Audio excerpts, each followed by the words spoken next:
Olá, pessoal! Nós vamos entrar agora num assunto bastante importante, só que eu já vou logo avisando. Vai dar trabalho. Vocês estão dispostos? Vamos lá.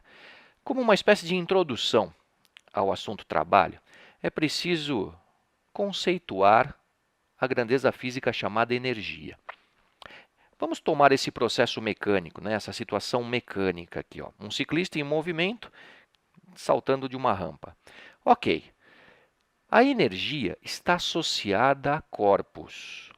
Corpos em circunstâncias de movimento ou mesmo de posição estratégica que lhe dão capacidade de movimento. Aqui alguns nomes, não assuste. A energia associada ao movimento é denominada energia cinética. Então, você diz que esse ciclista, pelo simples fato de ter movimento, ele tem energia cinética. Energia associada à posição recebe o nome de energia potencial. Nesse caso, o ciclista, a uma certa altura do solo, tem posição estratégica que lhe dá capacidade de movimento, então ele tem energia potencial. Algo chama atenção. A energia, seja ela cinética ou mesmo potencial, ela não aparece do nada e nem desaparece. O que pode ocorrer? Num processo, pode ocorrer transferências de energia de um corpo para outro, ou mesmo transformações de energia de uma modalidade em outra. A energia nunca pode ser criada nem destruída. Ela pode sim ser transformada ou mesmo transferida. E aí o que os físicos notaram? Que em todo o processo de transferência ou mesmo transformação de energia, forças acabaram agindo de maneiras convenientes. Forças acabaram trabalhando. Então, quer dizer que resolveram definir uma grandeza nova associada à força para que ela mostre que energia foi envolvida num processo. Vocês perceberam a relação, então?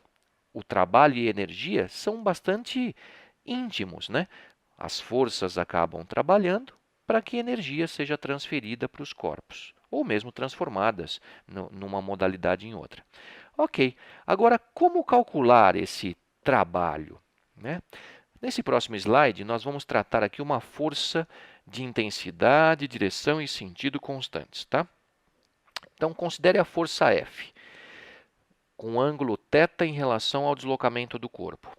A quantidade de energia que vai ser transferida para esse corpo, se considerarmos apenas essa força F, será dada por uma relação matemática.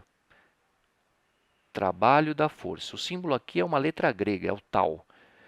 Trabalho da força vai ser calculado como sendo a intensidade da força, F, vezes a distância percorrida pelo corpo, que representa o deslocamento do ponto de aplicação da força, que chamamos aqui de D, vezes o cosseno do ângulo formado entre a força e o deslocamento, que nesse caso é o cosseno de θ. Note que essa relação matemática vai dizer quanto trabalho a força realizou. E, sendo assim, quanto de energia pode ser transferida ou mesmo transformada.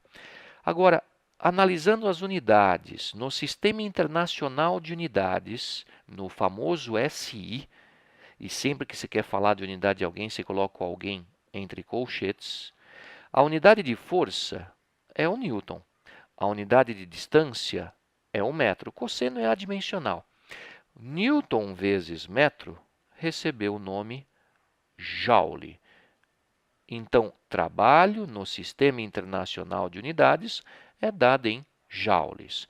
Note que trabalho, nesse caso, não passa de uma relação matemática, F de cosseno θ.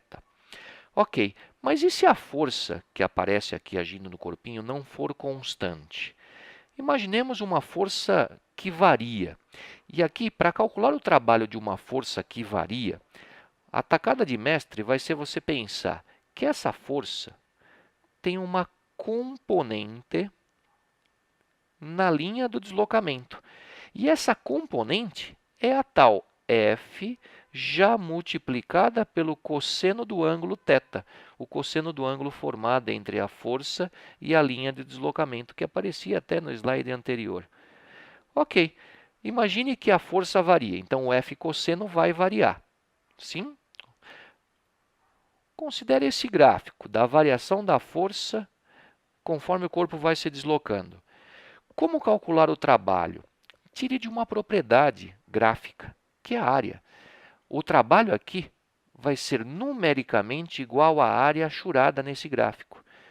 O trabalho da força F será numericamente igual, um nzinho em cima do igual, à área achurada. Por que a gente toma o cuidado de falar numericamente igual? Porque a unidade de área não é a mesma unidade de trabalho, então você tem que corrigir a unidade. No sistema internacional, lembre do slide anterior, o trabalho é dado em joules. Ok? Então vamos recapitular. Energia não aparece do nada, ela pode ser transferida ou transformada, sempre às custas de trabalho. Como calcular o trabalho é uma relação matemática, FD cosseno θ, no sistema internacional dado em joules. Mas e se a força for variável? Tire a área do gráfico F cosseno θ versus D e esse número que você encontra representa o trabalho. Aí é só ajustar a unidade no SI em joule. Perfeito?